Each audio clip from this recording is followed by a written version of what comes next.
నమస్తే, welcome to news TV 99. ముందుగా headlines.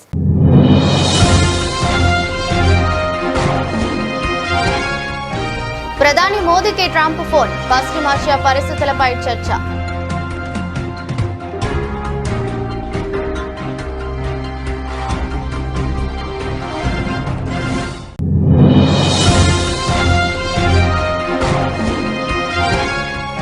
ఇంధన సంక్షోభాన్ని సమర్థవంతంగా ఎదుర్కొనేందుకు ప్రభుత్వం సన్నాహకాలు చేస్తుంది. రాజ్యసభలో వెల్లడించిన ప్రధాని మోదీ.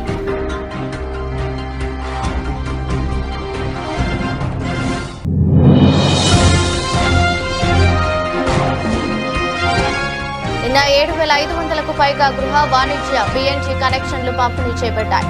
వివరాలు తెలిపిన మంత్రిత్వ శాఖ సంయుక్త కార్యదర్శి సుజాత శర్మ.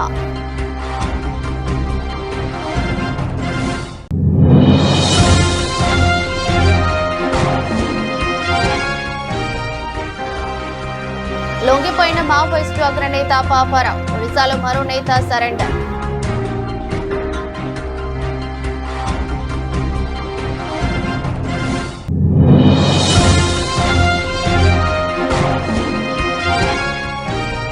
డ్రోన్లు మానవరహిత వ్యవస్థల ముప్పు ఇంధన దిగుమతులపై సుదూరంగా ఉంటుంది. Navy chief admiral Dinesh Kumar Tripathi స్పష్టీకరణ.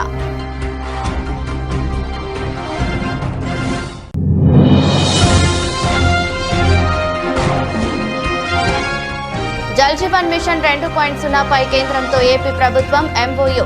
ఎన్నికల హామీల్లో ఇది కూడా ఒకటన్న చంద్రబాబు.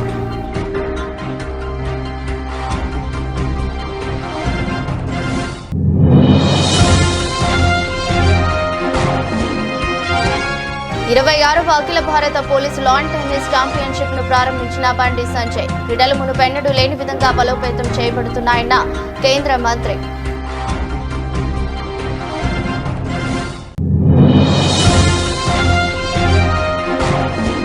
రాజ్యసభలో రాజమండ్రి కల్తీపాల అంశాన్ని లేవనెత్తిన వైవి సుబ్బారెడ్డి. FSSAI క్షేత్ర స్థాయిలో నిరంతరం తనిఖీలు చేపట్టాలని సూచన.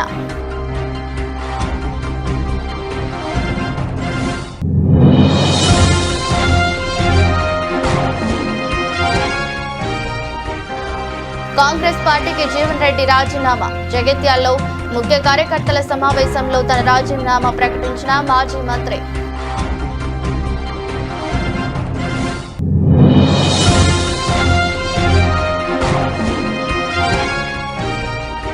షర్మిలపై తీవ్ర విమర్శలు గుప్పించిన రాజమల్లు శివప్రసాద్ రెడ్డి. తప్పుడు విమర్శలు చేస్తూ ప్రజలను తప్పుదో పట్టించవద్దని హితవు.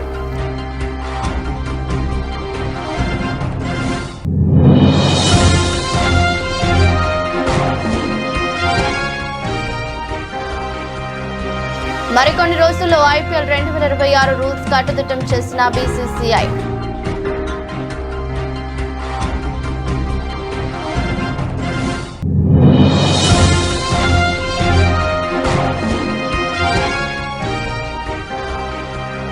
పశ్చిమాసియాలో శాంతి సంకేతాలు, పరుగులు పెట్టిన పసిడి వెండి.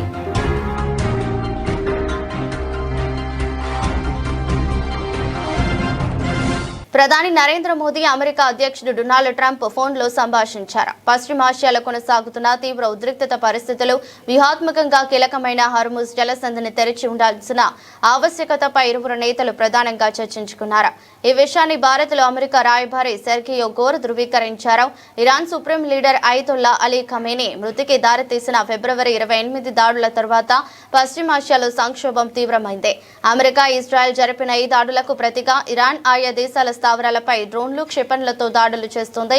ఈ పరిణామాల నేపథ్యంలో ప్రపంచ మార్కెట్లు ఒత్తిడికి గురవుతుండగా ఇంధన ధరలు తీవ్ర హెచ్చుతగ్గులకు లోనవుతున్నాయి. ఈ క్రమంలో మోదీ, ట్రంప్ మధ్య ఫోన్ కాల్ జరగడం ప్రాధాన్యం సంతరించుకుంది. పశ్చిమాసియాలో పరిణామాలు, భారత్పై దాని ప్రభావంపై ప్రధానమంత్రి నరేంద్ర మోదీ రాజ్యసభలో మాట్లాడారు. పరిస్థితి ఆందోళనకరంగానే ఉందన్నారు. యుద్ధం కారణంగా అంతర్జాతీయ వాణిజ్య మార్గాలకు అంతరాయం కలుగుతోందని చెప్పారు. ఇంధన సంక్షోభాన్ని సమర్థవంతంగా ఎదుర్కొనేందుకు ప్రభుత్వం సన్నాహకాలు చేస్తుందన్నారు. పశ్చిమాసియాలో తలెత్తిన పరిణామాలపై లోక్సభలో మాట్లాడిన మరుసటి రోజే ఆయన రాజ్యసభ సభ్యులతో ఆ వివరాలు పంచుకున్నారు. గల్ఫ్ దేశాల్లోని భారతీయుల యుద్ధ సంక్షోభంలో చిక్కుకున్నారని ప్రధాని తెలిపారు. ఆయా దేశాల్లో 1 కోటి మందికి మందికి పైగా భారతీయ కార్మికులు పనిచేస్తున్నారని, గల్ఫ్ దేశాల నుంచి 3.75 లక్షల మందిని సురక్షితంగా భారతదేశం తీసుకువచ్చామని, భారతీయుల రక్షణకు తమ ప్రభుత్వం ప్రాధాన్యం ఇస్తుందని, అమెరికా, ఇజ్రాయెల్, ఇరాన్తో ఎప్పటికప్పుడు సంప్రదిస్తున్నామని తెలిపారు. మన ముందు చాలా సవాళ్లు ఉన్నాయని తెలిపారు.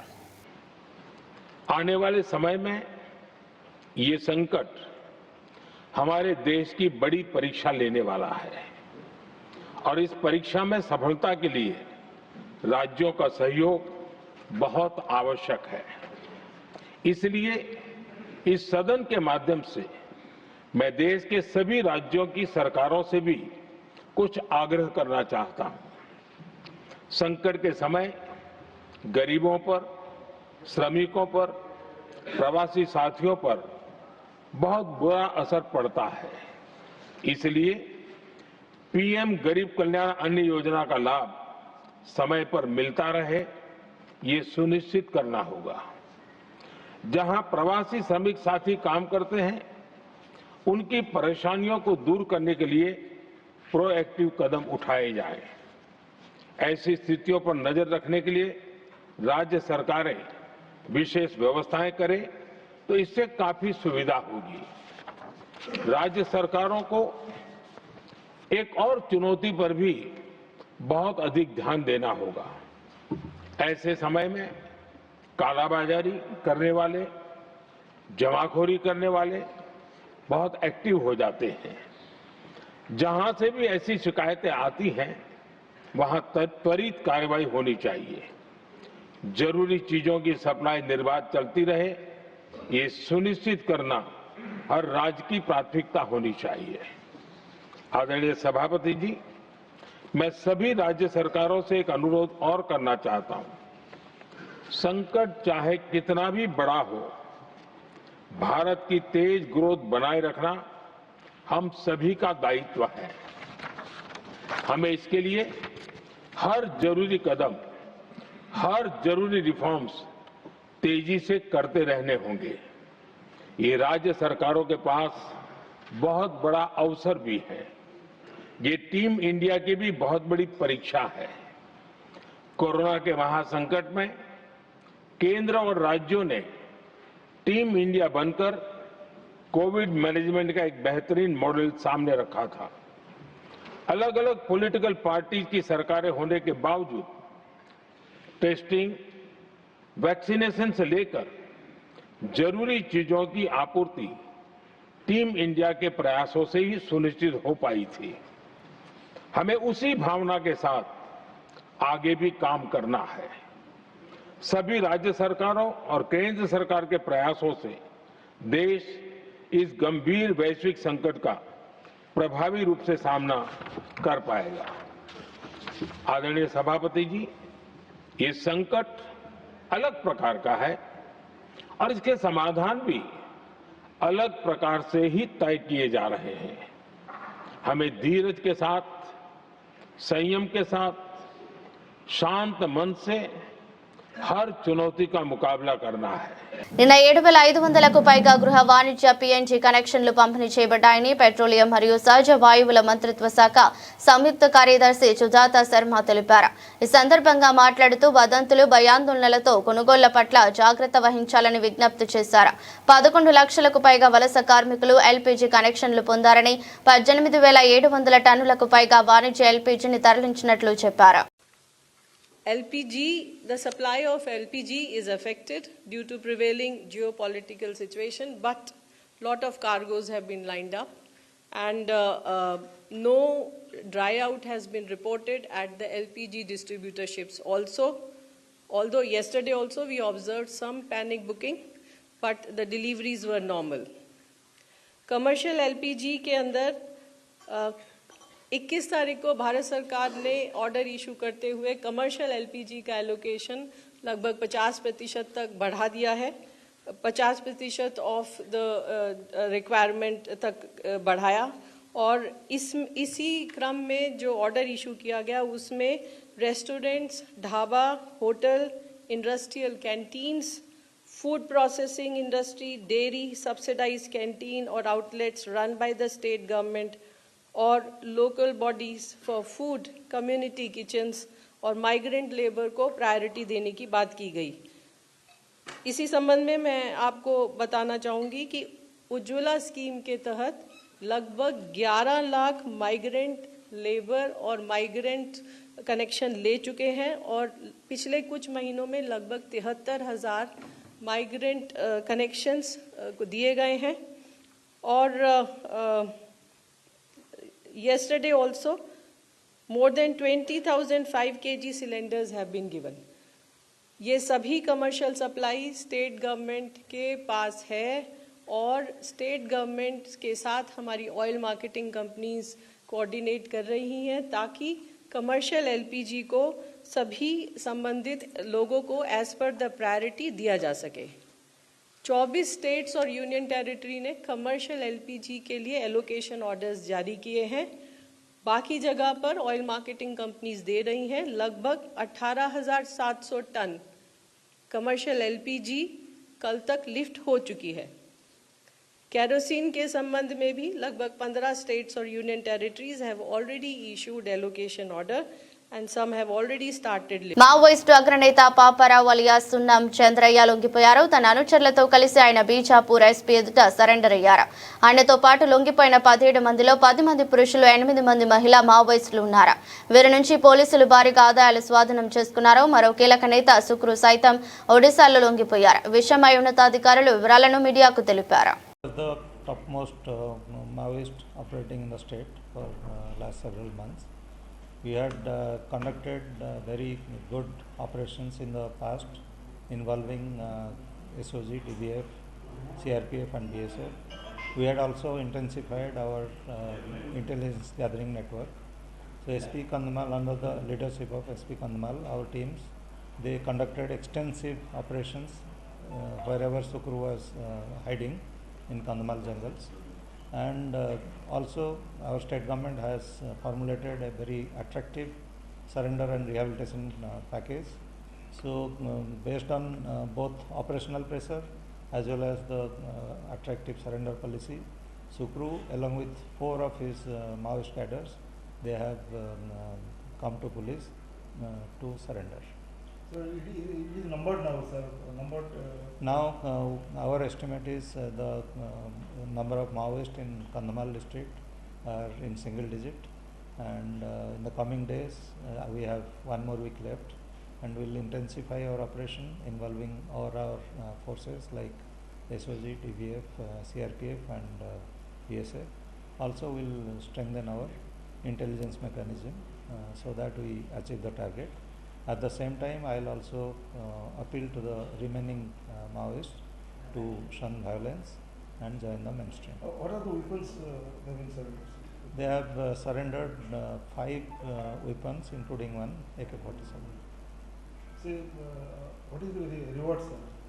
Sukru, he was a state committee member and he was carrying reward of 55 lakhs on his head, and others are party members. They were carrying reward of 1.65 lakh each. Hormuz జలసంధిలోని కీలకమైన choke పాయింట్లకు డ్రోన్లు, మానవరహిత వ్యవస్థలు మరియు కదిలే మధు పాత్రలు ముప్పుగా పరిణమించాయని navy chief admiral Dinesh Kumar Tripathi ఆందోళన వ్యక్తం చేశారు. దీని ప్రభావం ఇంధన దిగుమతులపై సుదూరంగా ఉంటుందని ఆయన పేర్కొన్నారు. Maritime military cooperation in the region too is undergoing a structural shift from episodic engagement to persistent presence by regional navies as well as extra-regional navies. The panel discussion reiterated that the capability brought by the cooperative engagement between the navies would remain critical to ensuring freedom of navigation and adherence to rules in the region. At the same time, increasing military geometry in the region also increases the risk of miscalculation, escalating into a conflict, reinforcing what Clausewitz said, that enduring insight that the war is above all a realm of fog, friction and uncertainty. Now add to this another complexity which stood out during the deliberations to the day of modern technology lowering the threshold for disruption.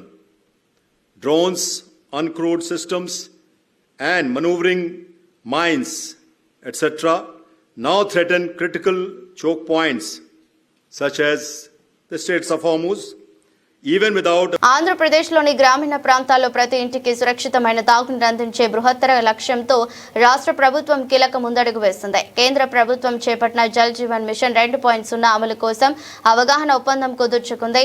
2028 December నాటికి రాష్ట్రంలో హర్ ఘర్ జల్ లక్ష్యాన్ని సాకారం చేసేలా కేంద్రం, AP మధ్య ఈ ఒప్పందం జరిగింది. ఢిల్లీలోని కేంద్ర జలశక్తి మంత్రిత్వ శాఖ కార్యాలయంలో జరిగిన ఈ కార్యక్రమంలో కేంద్ర, రాష్ట్ర ప్రభుత్వ అధికారులు సంతకాలు చేశారు. కార్యక్రమానికి కేంద్ర జలశక్తి శాఖ మంత్రి సిఆర్ పాటిల్ హాజరు కాగా ఏపీ ముఖ్యమంత్రి చంద్రబాబు తన క్యాంపు కార్యాలయం నుంచి జూమ్ ద్వారా, ఉప ముఖ్యమంత్రి పవన్ కళ్యాణ్ వర్చువల్ గా పాల్గొన్నారు. కేంద్ర జలశక్తి శాఖ కార్యదర్శి అశోక్ కుమార్ మీనా, ఏపీ పంచాయతీరాజ్ గ్రామీణాభివృద్ధి శాఖ ముఖ్య కార్యదర్శి శశిభూషణ్ కుమార్ ఈ ఒప్పంద పత్రాలపై సంతకాలు చేశారు. జల్ జీవన్ మిషన్ 2028 వరకు పొడిగిస్తూ కేంద్ర కేబినెట్ తీసుకున్న నిర్ణయంపై ముఖ్యమంత్రి చంద్రబాబు, ఉప ముఖ్యమంత్రి పవన్ కళ్యాణ్ హర్షం వ్యక్తం చేశారు. ఈ నిర్ణయం తీసుకున్నందుకు ప్రధాని నరేంద్ర మోదీకి ప్రత్యేక కృతజ్ఞతలు తెలిపారు. ఈ సందర్భంగా సీఎం మాట్లాడుతూ ప్రతి ఇంటికి సురక్షితమైన, స్థిరమైన తాగునీటి అందించాలనేదే మా ప్రభుత్వ లక్ష్యం. ఎన్నికల్లో ఇచ్చిన హామీల్లో ఇది కూడా ఒకటి. ఉప ముఖ్యమంత్రి పవన్ కళ్యాణ్ కూడా ఈ అంశంపై ప్రత్యేక శ్రద్ధ చూపుతున్నారని తెలిపారు.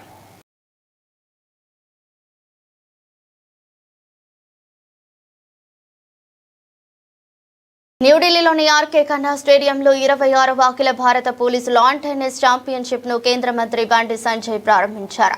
ఈ సందర్భంగా ఆయన మాట్లాడుతూ మన పోలీసులు మరియు పారామిలిటరీ దళాలు దేశాన్ని రక్షించడమే కాకుండా క్రమశిక్షణ మరియు పట్టుదల అంటే ఏమిటో నిజంగా చూపిస్తాయని అన్నారు.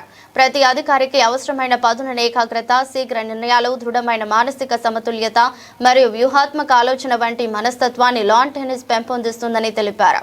ప్రధానమంత్రి నరేంద్ర మోదీ నాయకత్వంలో ఖేలో ఇండియా మరియు ఫిట్ ఇండియా కార్యక్రమాలు దేశవ్యాప్తంగా క్రీడా సంస్కృతికి బలమైన ప్రోత్సాహాన్ని అందిస్తున్నాయని పేర్కొన్నారు. కేంద్ర హోంమంత్రి అమిత్ షా మార్గదర్శకత్వంతో పోలీస్ మరియు పార్లమెంటరీ దళాలతో క్రీడలు మునుపెన్నడూ లేని విధంగా బలోపేతం చేయబడుతున్నాయని బండి సంజయ్ వెల్లడించారు.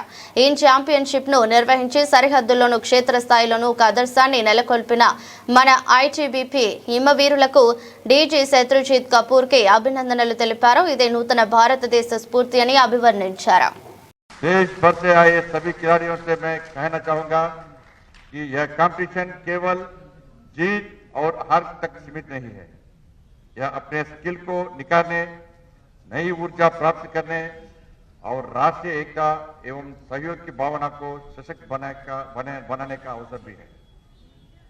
मुझे विश्वास है कि आप सभी खिलाड़ी सर्वोत्तम खेल भावना का परिचय देंगे, अपना सर्वश्रेष्ठ प्रदर्शन करेंगे और इस प्रतियोगिता को यादगार बनाएंगे. आइए हम सब मिलकर संकल्प लें कि खेल के माध्यम से स्वस्थ शरीर, दृढ़ मन और अनुशासित जीवन की भावना को आगे बढ़ाएंगे. यही भावना हमारे पुलिस बलों की वास्तविक शक्ति है. इन्हीं शब्दों के साथ मैं सभी खिलाड़ियों को शानदार प्रदर्शन के लिए हार्दिक बधाई और शुभकामनाएं देता हूं. अब मैं 26वें all India police lawn tennis championship 2025 और 26 के औपचारिक उद्घाटन की घोषणा करता हूं. రాజమండ్రి లాలా చెరువు ప్రాంతంలో కల్తీ పాలు తాగి ఏకంగా 16 మంది ప్రాణాలు కోల్పోయారంటూ రాజ్యసభలో వైసీపీ ఎంపీ వైవి సుబ్బారెడ్డి తీవ్ర ఆవేదన వ్యక్తం చేశారు. 0 అవర్లో ఈ అంశాన్ని ప్రస్తావించిన ఆయన ఒకవైపు దేశం శ్వేత విప్లవంతో పాల ఉత్పత్తిలో రికార్డులు సృష్టిస్తుంటే మరోవైపు ఇలా కల్తీ మాఫియా సామాన్యుల ప్రాణాలను చెలగాటమాడటం సిగ్గుచేటని మండిపడ్డారు. లాలా చెరువు, చౌడేశ్వరి నగర్ ప్రాంతాల్లో కల్తీ పాలు తీసుకున్న వారిలో ఇప్పటికీ 16 మంది మృతి చెందారని సుబ్బారెడ్డి తెలిపారు. చనిపోయిన వారి కుటుంబాలకు తక్షణమే 10 లక్షల నష్టపరిహారం అందించాలని, అలాగే ఎఫ్ఎస్ఎస్ఏఐ క్షేత్రంలో నిరంతరం తనిఖీలు చేపట్టి శాంపిల్స్ ను ల్యాబ్లకు పంపించాలని సూచించారు. People, mostly elderly and children, dead in Lala Cheruvu, Chowdhury Nagar in Rajahmundry, Andhra Pradesh. So far this month, due to milk adulteration, and many people are still in hospitals. It is heart rendering that poor people dead due to milk adulteration. There are reports that ethylene glycol added in milk, which purportedly caused death of many people, sir. Milk adulteration in AP, sir. And secondly, I strongly feel that adulteration can be controlled and stopped only when FSSAI conduct strict and regular surveillance. instructions and not superficially controlled and superficially, but by reaching the ground, taking sample of milk and milk products and once find adulterated through the lab tests, sir. The culprit should be criminally prosecuted and capital punishment should be given, sir. It is only then we can stop this, sir. Thank you very much, sir. Congress పార్టీకి జీవన్ రెడ్డి రాజీనామా చేశారు. పార్టీతో 4 దశాబ్దాల రాజకీయ ప్రయాణికి మాజీ మంత్రి good bye చెప్పారు. జగిత్యాల్లో జరిగిన ముఖ్య కార్యకర్తల సమావేశంలో తన రాజీనామా ప్రకటించారు. ఎంతమంది కాంగ్రెస్ నేతలు బుజ్జగించినా జీవన్ రెడ్డి వెనక్కి తగ్గలేదు. పార్టీలో ఇమడలేక విధిలేని పరిస్థితుల్లో రాజీనామా చేస్తున్నట్టుగా భావోద్వేగ ప్రకటన చేశారు. కాంగ్రెస్ అగ్రనేత ఏపీ రాహుల్ గాంధీ విధానాలకు విరుద్ధంగా తెలంగాణ కాంగ్రెస్ నడుస్తోందని జీవన్ రెడ్డి ఆరోపించారు. తెలంగాణలో కాంగ్రెస్ ప్రభుత్వం అధికారంలోకి వచ్చిందన్న సంతోషం లేకుండా చేశారని మండిపడ్డారు. 20 నెలలుగా పార్టీలో మానసిక వేదనకు గురైనట్లు ఆయన ఆవేదన వ్యక్తం చేశారు. అందుకే కాంగ్రెస్ పార్టీకి రాజీనామా చేస్తున్నట్టు వెల్లడించారు. అంటే నా రాజకీయ జీవితంలో ఇటువంటి ఒక సమావేశం ఏర్పాటు చేసే పరిస్థితి ఏర్పడుతుందని చెప్పని ఇప్పుడు ఊహించలే, భావించలే. కానీ దురదృష్టం, విధి లిఖితం నా కాంగ్రెస్ పార్టీతో ఉన్న 4 దశాబ్దాల పైగా అనుబంధం మరి ఈరోజు ఈ విధంగా దూరమే పరిస్థితి రావటం ఏదైతుందో నేను దీని ఒక దురదృష్టకరమైనటువంటి ఒక సంఘటనగా జీర్ణించుకోలేని పరిస్థితులలో కొన్ని సందర్భాలలో మనకు మన ఇష్టానికి భిన్నంగానైనా కానీ కొన్ని నిర్ణయాలు తీసుకోవాల్సి వస్తుంది. ఈ నిర్ణయం కూడా ఏదైతుందో ఒక విధంగా నెప్పే పేరు కూడా బాధ తప్త హృదయంతో విధి లేని పరిస్థితుల్లో ఈ నిర్ణయం తీసుకున్నందుకు నేను మిత్రులందరినీ కూడా మరి మీరు నాకు ఈ సుదీర్ఘ ప్రజా జీవితం 4 దశాబ్దాల పైగా తోడు నిలిచిండ్రు. వైసీపీ అధినేత జగన్ ను టార్గెట్ చేస్తూ ఏపీ కాంగ్రెస్ చీఫ్ షర్మిల చేస్తున్న విమర్శలపై వైసీపీ మాజీ ఎమ్మెల్యే రాచమల్లు శివప్రసాద్ రెడ్డి నిప్పులు చెరిగారు. వివేకానంద రెడ్డి మరణం తర్వాత అది గుండెపోటు అని ప్రచారం చేయడంతో జగన్ హస్తం ఉందన్న ఆరోపణలను ఆయన తీవ్రంగా ఖండించారు. వివేక మరణించిన సమయంలో అది గుండెపోటు అని కేవలం సాక్షిలోనే కాదు, ఎల్లో మీడియాలో కూడా వార్తలు వచ్చాయని రాచమల్లు గుర్తు చేశారు. ఎల్లో మీడియా గురించి షర్మిల ఎందుకు మాట్లాడటం లేదని నిలదీశారు. వివేక మరణం గురించి ఆయన భావమరిది శివప్రకాష్ రెడ్డి అందరికీ ఫోన్ చేసి చెప్పారని, ఆ తర్వాతే మీడియాలో వార్తలు వచ్చాయని వివరించారు.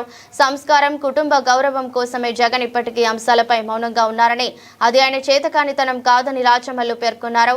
దమ్ము ధైర్యానికి కేర్ ఆఫ్ అడ్రస్ జగన్ అని కొనియాడారు. తప్పుడు విమర్శలు చేస్తూ ప్రజలను తప్పుదో పట్టించవద్దని, వాస్తవాలను గ్రహించాలని షర్మిలకు హితవు పలికారు.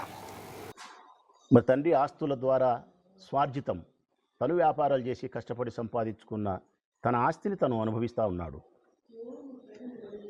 బ్రదర్ అనిల్ యొక్క ఆస్తిని అనుభవించలేదమ్మా ఆయన, మీ ఆస్తిని అనుభవించలే ఆయన. నేను చెప్పాలంటే ఆయన సంపాదించుకునే ఆస్తిలో నుంచే నీకు 236 కోట్లు ఇచ్చినాడు. రాజశేఖర రెడ్డి గారు సంపాదించుకునే ఆస్తి నీకు ముట్టింది, జగన్మోహన్ రెడ్డి గారు సంపాదించుకునే ఆస్తిలో నుంచి 236 కోట్లు నీకు చెల్లెలని చెప్పి ముట్టింది.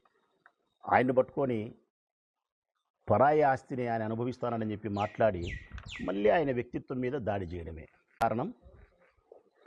అటు తిరిగి ఇటు తిరిగి, అటు తిరిగి ఇటు తిరిగి భూమి గుండ్రంగా ఉందని చెప్పి నువ్వు మళ్ళీ యాడికొస్తావంటే వివేకానంద రెడ్డి హత్య, అవినాషు, భారతమ్మ. అంటే నీ టార్గెట్ ఎవరు తెలుసునా తల్లి, రాష్ట్ర ప్రజలారా? షర్మిలమ్మ గారి టార్గెట్ ఆస్తి, ఆస్తితో సమానంగా భారతమ్మ. మీరు భారతమ్మ వ్యక్తిత్వాన్ని హననం చేస్తూ, జగన్మోహన్ రెడ్డి గారి వ్యక్తిత్వాన్ని హననం చేస్తూ మీరు చేసే ప్రతి దాడికి నేను సమాధానం ఇస్తా తల్లి. కానీ ఎవరు వారి వ్యక్తిత్వం మీద దాడి చేసినా రాచమల్లు ఆత్మాహుతి దళంతోనే సమానం. ఇండియన్ ప్రీమియర్ లీగ్ 2026 సీజన్ కు మరింత కట్టుదిట్టమైన నిబంధనల మధ్య నిర్వహించేందుకు భారత క్రికెట్ నియంత్రణ మండలి సిద్ధమైంది. టోర్నమెంట్ సమయంలో జట్ల ప్రవర్తన, లాజిస్టిక్స్, క్రమశిక్షణను మెరుగుపరిచే లక్ష్యంతో సరికొత్త మార్గదర్శకాలను జారీ చేసింది. మార్చి 28న defending champion Royal Challengers Bengaluru, Sunrisers Hyderabad మధ్య జరగనున్న ఆరంభ మ్యాచ్కు ముందే ఈ కొత్త నియమావళిని ఫ్రాంచైజీలకు పంపారు. ఫ్రాంచైజీలకు పంపిన ఈ కొత్త రూల్స్లో కీలక మార్పులు చేశారు. ముఖ్యంగా మ్యాచ్ జరిగే రోజు జట్లు ఎలాంటి ప్రాక్టీస్ సెషన్లు నిర్వహించకూడదని బీసీసీఐ స్పష్టం చేసింది. ఆటగాళ్ల కుటుంబ సభ్యులు హాస్పిటాలిటీ జోన్లకే పరిమితం కావాలి. ఆటగాళ్ల కదలికలపైన బీసీసీఐ ఆంక్షలు విధించింది. ప్రాక్టీస్ కు వెళ్లేందుకు ఆటగాళ్లు ఖచ్చితంగా టీం బస్సులోనే ప్రయాణించాలి. వారి వెంట కుటుంబ సభ్యులకు అనుమతి లేదు. నిబంధనలు ఉల్లంఘిస్తే హెచ్చరికలతో పాటు జరిమానాలు కూడా విధిస్తారు. ఇక బ్రాడ్కాస్ట్ ప్రెజెంటేషన్ ప్రమాణాలపైన కొత్త రూల్స్ తీసుకొచ్చారు. ఆరెంజ్ క్యాప్, పర్పుల్ క్యాప్ హోల్డర్లు మ్యాచ్ రోజుల్లో తప్పనిసరిగా క్యాప్లను ధరించాలి. పోస్ట్ మ్యాచ్ ప్రెజెంటేషన్ సమయంలో ఆటగాళ్లు స్లీవ్లెస్ జెర్సీలు, ఫ్లాపీ టోపీలు ధరించరాదని, కఠినమైన డ్రెస్ కోడ్ పాటించాలని ఆదేశించారు. పశ్చిమాసియాలో యుద్ధ మేఘాలు క్రమంగా తొలగిపోతుండటంతో ఇవాళ బులియన్ మార్కెట్లో బంగారం, వెండి ధరలు భారీగా పెరిగాయి. అమెరికా, ఇరాన్ మధ్య ఉద్రిక్తతలు తగ్గుముఖం పట్టాయన్న నివేదికల నేపథ్యంలో మదుపరులు విలువైన లోహాల కొనుగోళ్లకు మొగ్గు చూపారు. దీంతో దేశీయ, అంతర్జాతీయ మార్కెట్లలో పసిడి, వెండి ధరలు పరుగులు పెట్టాయి. మల్టీ కమోడిటీ ఎక్స్చేంజ్లో ఈ రోజు ఉదయం 10:26 సమయానికి ఏప్రిల్ 2 గోల్డ్ ఫ్యూచర్స్ ధర ఏకంగా 4% అంటే 5,658 పెరిగి 10 గ్రాములకు 1,44,570 వద్ద ఇంట్రాడే గరిష్టాన్ని తాకింది. ఆ తర్వాత కాస్త తగ్గి 1,44,410 వద్ద ట్రేడ్ అయింది. అలాగే మే 5 సిల్వర్ ఫ్యూచర్స్ ధర కూడా దాదాపు 6% అంటే 13,228 ఎగబాకి కిలోకు 2,14,500 గరిష్ట స్థాయికి చేరింది.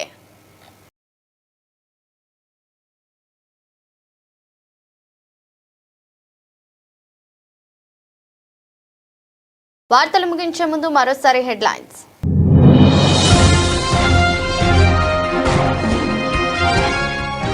ప్రధాని మోదీకి ట్రంప్ ఫోన్, పశ్చిమాసియా పరిస్థితులపై చర్చ.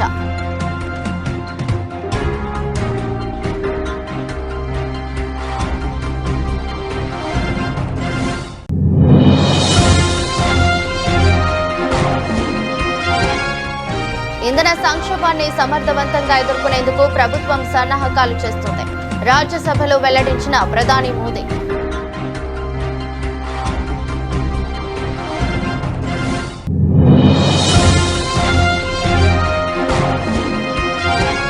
నిన్న 7,500కు పైగా గృహ, వాణిజ్య, పీఎన్జీ కనెక్షన్లు పంపిణీ చేపట్టాయి. వివరాలు తెలిపిన మంత్రిత్వ శాఖ సంయుక్త కార్యదర్శి సుజాత శర్మ.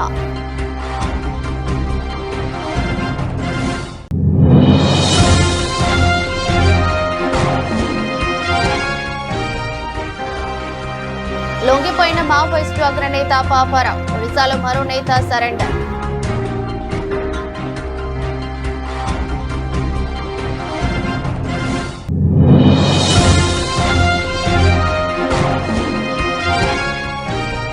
డ్రోన్లు, మానవరహిత వ్యవస్థల ముప్పు ఇంధన దిగుమతులపై సుదూరంగా ఉంటుంది. Navy chief admiral Dinesh Kumar Tripathi స్పష్టీకరణ.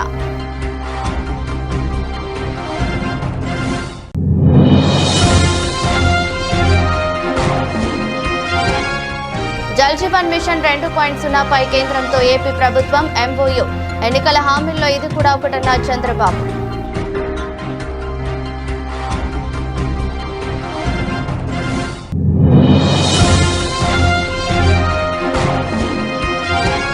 ఇరవై 26వ అఖిల భారత పోలీసు లాన్ టెన్నిస్ ఛాంపియన్షిప్ ను ప్రారంభించిన బండి సంజయ్. క్రీడలు మునుపెన్నడూ లేని విధంగా బలోపేతం చేయబడుతున్నాయన్న కేంద్ర మంత్రి.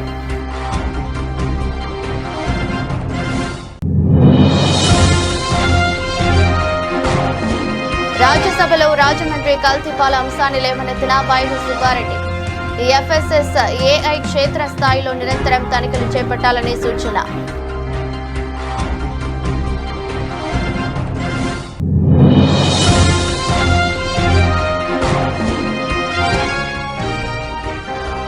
కాంగ్రెస్ పార్టీకి జీవన్ రెడ్డి రాజీనామా. జగిత్యాల్లో ముఖ్య కార్యకర్తల సమావేశంలో తన రాజీనామా ప్రకటించిన మాజీ మంత్రి.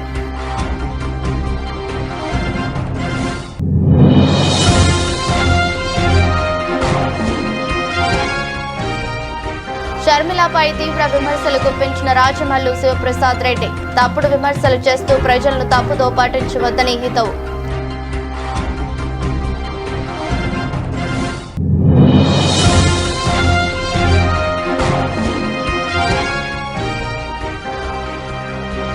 మరికొన్ని రోజుల్లో ఐపీఎల్ 2026 రూల్స్ కట్టుదిట్టం చేసిన బీసీసీఐ.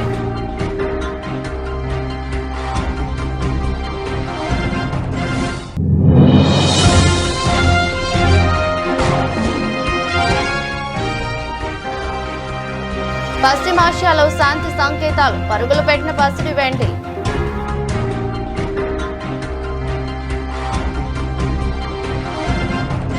ఇది బులెటిన్. మరో బులెటిన్లో మళ్ళీ కలుద్దాం. అంతవరకు సెలవు. నమస్కారం.